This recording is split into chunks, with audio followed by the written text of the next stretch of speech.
Well, we're here with something a little bit different today. Notice this is not the color of the interior of my Glastron. This is actually out of the Sea Ray. Now, this is a finished product. This all started last summer when my wife put her knee into this spot right here and popped a stitch. I needed to get it fixed, and I knew that. So about 2 weeks ago, I went out there, unbolted the side to get it out, to take it up to my upholstery shop and have them re-sew the stitch, and found a bunch of rot. It was absolutely rotten. The back side of these seats, these are original, and I kind of knew it, so I mean I could smell the smell, and I just kind of put it off because it wasn't structural whenever we did the Sea Ray.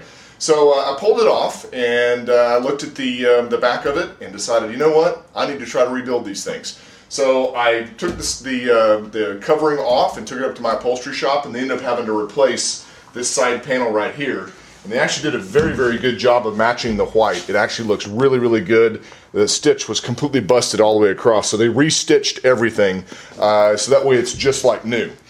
But that kind of brought me to my problem of how in the heck do I remake this seat? It has a huge bend on the back of it that obviously was steam bent in the factory. Well, we don't have that type of steam bending technology in my garage. So I had to figure out some way to do this. And I tell you, we went through a couple of different ideas, I should say, before we settled on what we did. And now this is probably not the way that like an upholstery shop that has a steam bending machine and all that stuff, but this is something that the do-it-yourselfer could do in their home. So let's go see what we've done, and I'll give you the idea. So this is our old one, or the one that I have not done yet. After I discovered that one was so rotten and fixed it, I decided, you know, might as well do the other one. So here we have the old rotten broke down piece here, and you can see it is absolutely falling apart, completely rotten. Now it's dry now because it has not been out in the weather or anything like that. This was all done prior to me purchasing it. So you can see it has this really, really steep bend between these two pieces right here. So the thought was, how do we get that bend without ruining the wood, or without a steam bender, basically. So the first thing we tried was getting a piece of plywood and putting striations in it and wetting it and moving it around to make the bend.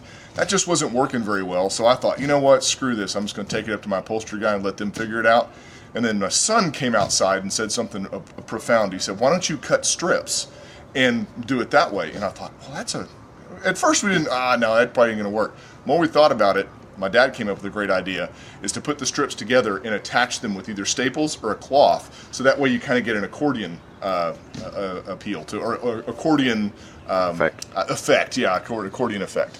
And then that way you can actually, kind of mold it around your seam here. So let's go back over to the new piece, and I'll show you how we did it. So here's the final product of how we did the back of this. You can see the strips that we did, and I'll show you exactly how we do this here in a little bit, but I want to show you the finished product. Now we did strips, and we used the existing seat as a mold to be able to hold it down, and then I put strips of 1708 across it in 3 places to hold it in its position. Now I didn't do it on the other side because you want to still maintain some type of flexibility, so that way if you're not exactly right on, or when you're covering it, it doesn't, it's not perfectly stiff. Now I know a lot of you guys are saying, oh, well, what about water going down inside these little holes? Well, I have completely soaked this with resin, and honestly, this is open down here, it's mesh, so if water gets in there, it's going to just drain all the way out. So I'm not really concerned about that at all, and plus this is a vertical surface, water doesn't sit on it. I don't know how in the heck that rotted. It probably just was, so saturated out in the water for so long it wasn't protected, anything's going to rot. So by doing this, we get our curve that we needed, and we can attach our straight pieces, and all I used was just 1 layer of 1708, just kind of hold everything in place, and now you can see it's still got a teeny bit of flex to it, so that way we can move it to be able to fit in the boat, but it's nice and sturdy, and I'm not going to have to worry about it ever coming apart. Now you notice we also had some screws, which I'll show you here in a second, that were sticking out on the back side. We just put T-nuts in there that will actually attach to the hull whenever we put it back together. And then this side and this side is just from screws going in from the, I guess it's the storage compartment side. Real easy to get to. So I'm pretty proud how this turned out. It really, really was a lot of work involved, and it was not just a simple fix. But let's go now and let's try to put one together, and we'll start with the compound curve, or the curve that we're dealing with, and then we'll go from there. What you want to do first, whenever you're making the curvature of this, is to cut a lot of strips. And what we did is we took and we made 1-inch strips times, we needed like 12.5 inches, or so that's what our size is. So we made 12.5 strips. And then what I'm doing is I'm going back with my stapler and stapling one side, so that way we can create a bend. And this will be our inside. So I'm putting these down. I'm not going super rambunctious with the staples.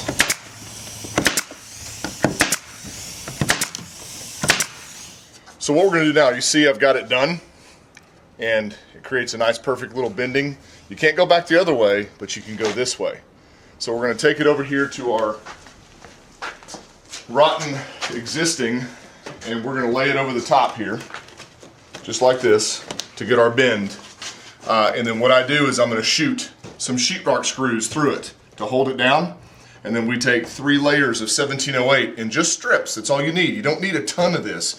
If you make it too stiff, and we learned this on the other one, is if you make it too stiff, you can't adjust it when you get in the boat.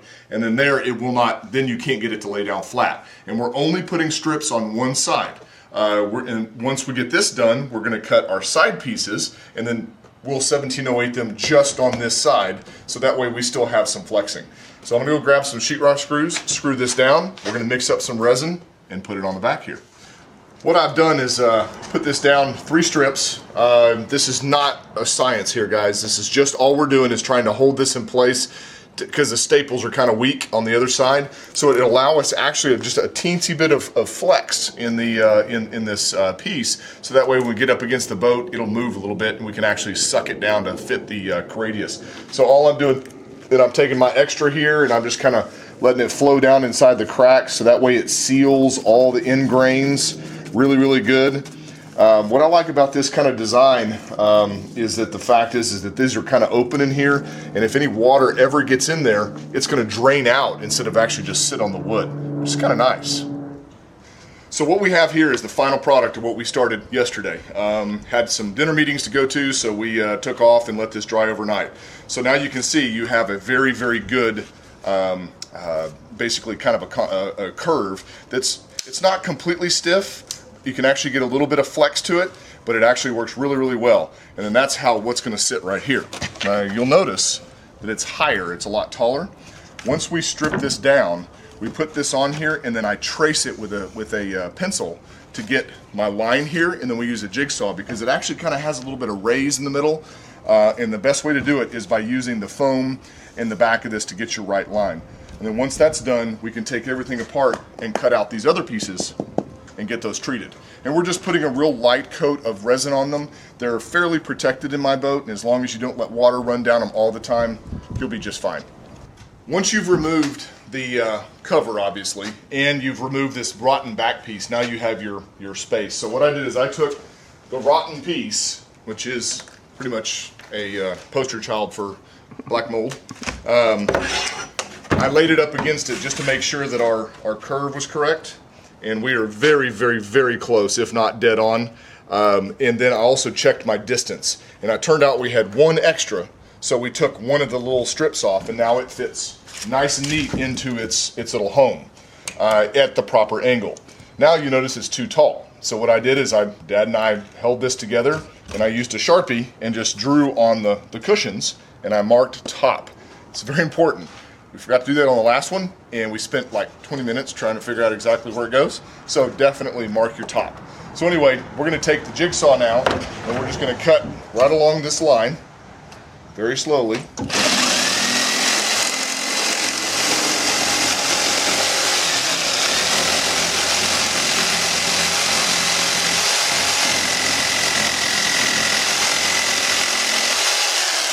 Now it would have been a whole lot easier to cut on the crown side versus this side, but I didn't have the line on that side, so too bad. So we'll do the other side here. I'll be back with you in a minute. Believe it or not, we came up with a really kind of cool way to separate the foam from the wood because it's glued onto the wood. I have this old paint mask that you use when you're painting stuff. It keeps you from, you put it up like this, and it keeps you from painting your brick as you're spraying. I used it when I remodeled this house, and I tell you, we just slid it right in between the foam and just used a knife fashion like that. A machete will work, a piano wire, whatever. This just happened to be whatever was closest. Worked out pretty good, actually. So now we're to the step where we need to trace our flat pieces, which are these right here. These are the ones that came off it. Now you notice this has a little bit of curve to it. When you screw these down to the fiberglass, it'll pull it down and cause the curvature, but it's not enough really to worry about. And once you crank it down on it, you get a little bit of heat there. And in the summertime, it'll be just fine. So we traced them onto here. Now one thing you gotta remember is always draw your up and then put which side is out. So when I have this laid here, I know that this is the up and then this side faced out. So I marked that, and I also marked the sides that don't need to be rounded. If you look at these, you can see that they're kind of beveled all the way around and they're rounded edges, but the side that bolts or that goes to the piece that we just curved is flat. And that way you don't have to worry about trying to bridge a gap or anything. It creates a better seam.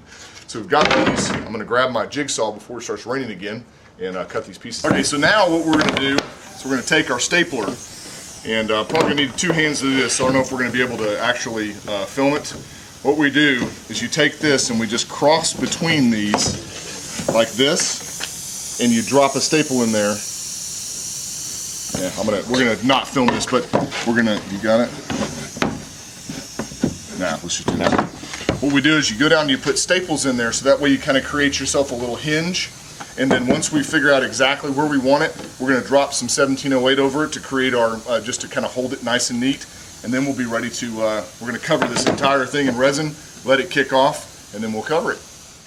Well, we got distracted a little bit yesterday with some other issues and couldn't finish up what we started. So we're back on it today, and we're gonna get this done and get them reinstalled in the boat. We're up to, just to recap where we are, we're up to the, we've actually assembled everything and glassed it together, and it's one piece with a little bit of flexibility, and it's completely dry and covered in a really good coat of resin. So now what we're doing, if you remember, we have these 4 what do you call them, the holes that we're going to put these T-nuts into. What they do is they just basically hammer into each one of these holes, and then from the other side this screw comes through and it grabs hold, and then the fiberglass is right here, so it pulls this piece to the fiberglass and conforms to it. So what we're going to do now is we're going to hammer these T-nuts into these little holes. These little T-nuts are really easy to install. All you do is you just drill your hole that's the appropriate size, put it down in here, grab your hammer, just like you do a nail, and those little spikes will dig into the wood.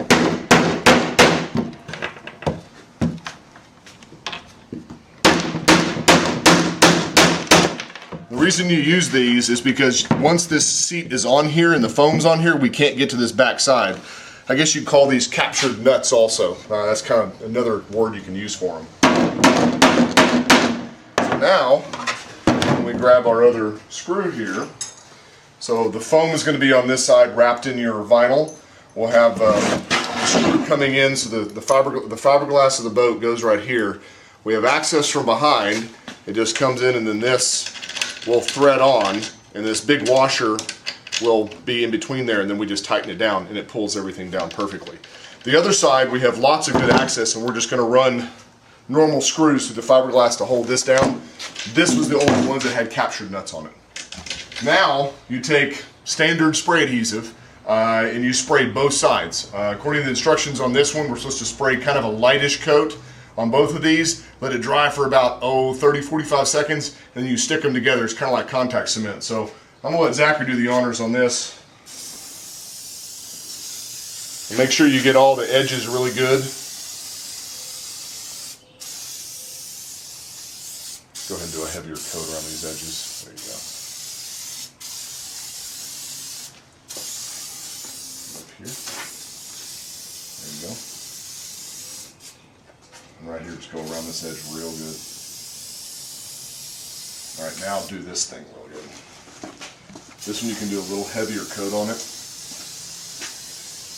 The foam's going to want to absorb it a little bit more, so you want to put a little heavier coat on the foam, just so it doesn't get absorbed and where you can't use it.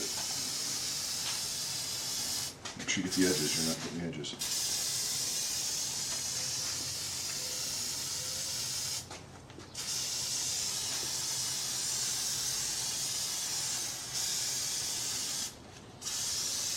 Now we're going to take this and stick it on here. You want to hold that nice and steady for me? You want to try to make sure you get it where you want it first try, because usually when this stuff sticks, it's pretty much stuck for good. And I think we nailed it. Roll it around and push down.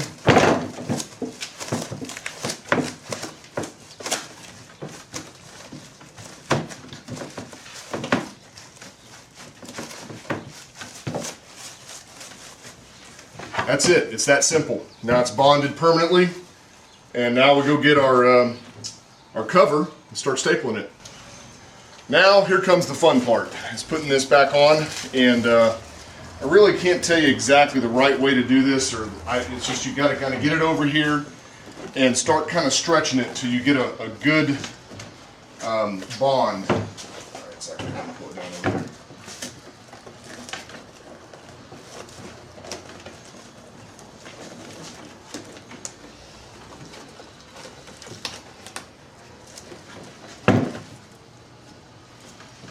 So what I do is I start on the top and then I go down to the bottom, and I'm using 9/16" staples, and I'm not going to put a lot in right now because I want to make sure that this is exactly where we want it before we tack it down for good.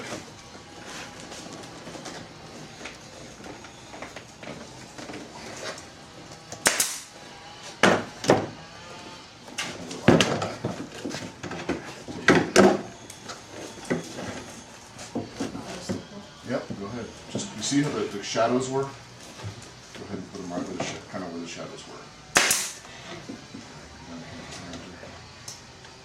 Oh!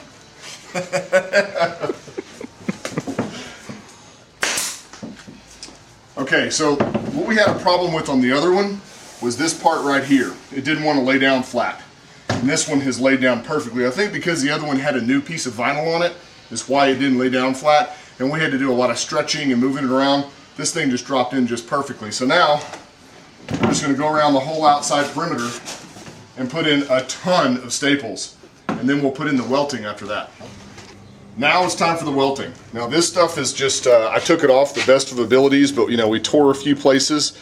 This goes over the top of it and just kind of gives it that finished out look. And so what I like doing on this is I just got it started here. Go ahead and stick you a staple right in there.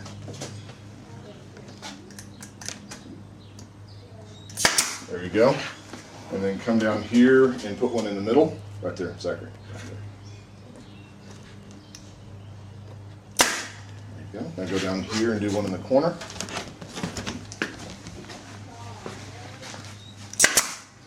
Go right. You didn't get one in there. Show you. You just grab it. That's an arm.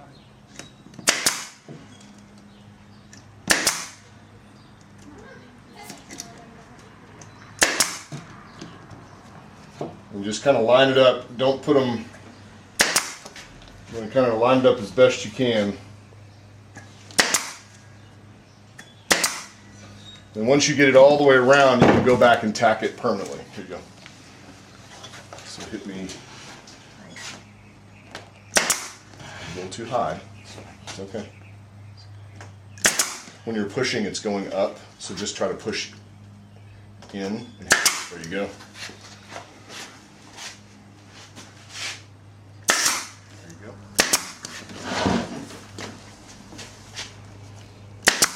Do one at the corner.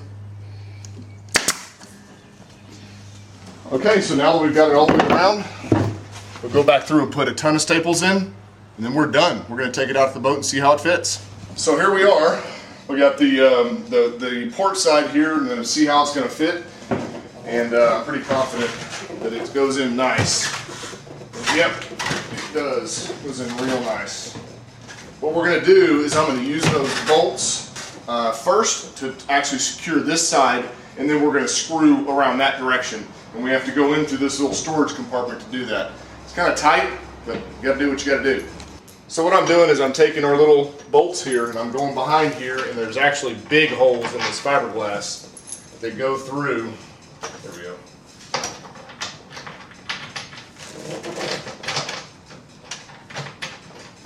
It's a matter of finding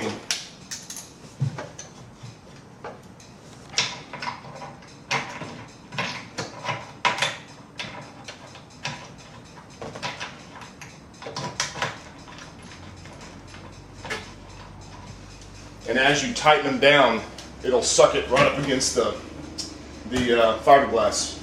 Then we can go around the other side and screw it all down. Well, I brought that down. Sure did, didn't it?